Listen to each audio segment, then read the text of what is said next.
name is Lydia Pinard, and this is my project on using the change in heat content of the Gulf of Maine as a prelude to projecting the consequences of climate change on the global ocean. The Gulf of Maine is warming faster than 99% of the global ocean. We seek to determine why the Gulf of Maine is warming so much faster, and if the warming is occurring consistently throughout the depths. To do this, we have calculated the change in heat content of the Gulf of Maine using 8 different buoys, and we're going to examine probable causes. Our preliminary results indicated the Gulf of Maine is warming from the surface to the depths.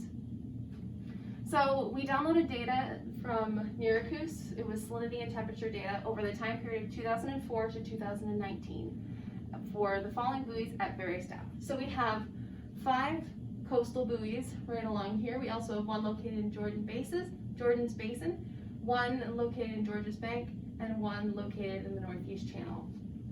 From there, we took the data and calculated the seawater density, specific heat, change in temperature, and change in heat content were calculated for all of the buoys at their varying depths. The change in heat content was then plotted for all of the individual buoys, and we used a linear fit to calculate the annual increase in joules per meters cubed per year for all 8 of the different buoys, which we compared. So we found that the change in heat content for the entire water for all 8 buoys indicate that there's been an increase in heat content since 2004. We also were able to determine that the surface is generally warming faster than deeper depths. So you can see in all of my different figures here, we have a trend line for all of the different depths of the buoys. You can see, just looking at the different trend lines, they generally all appear to be going up. We also calculated the annual increase for all of the different buoys and compared them, and that was how we were able to determine that the surface is generally warming faster than deeper depths.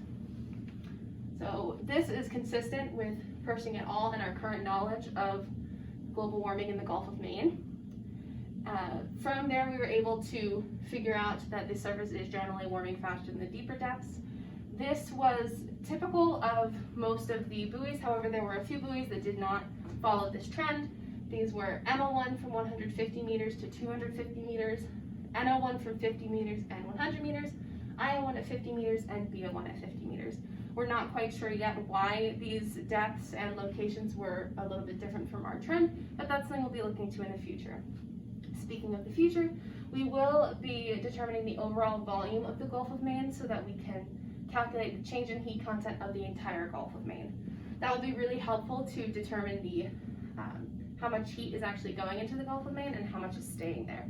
From there, we can determine the probable causes of the warming, and then we'll be able to use the Gulf of Maine as an indicator for what we will see in the global ocean in the future. Are there any questions? So Lydia, I have 2 questions. One, you mentioned M01, N01, I01, and B01. Where are they on the plots?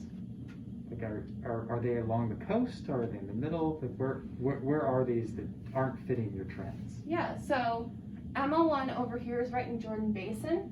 N01 is in the Northeast Channel here. Next would be I01, which is coastal buoy close to Jordan Basin.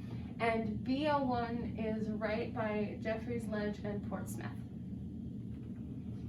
Okay, and my second question is, why will understanding the Gulf of Maine help us understand the global ocean? Yeah, that's a great question. So because the Gulf of Maine is warming so much faster, we can see the general changes that might be occurring in ecosystems that might be occurring later when the global ocean catches up to the Gulf of Maine.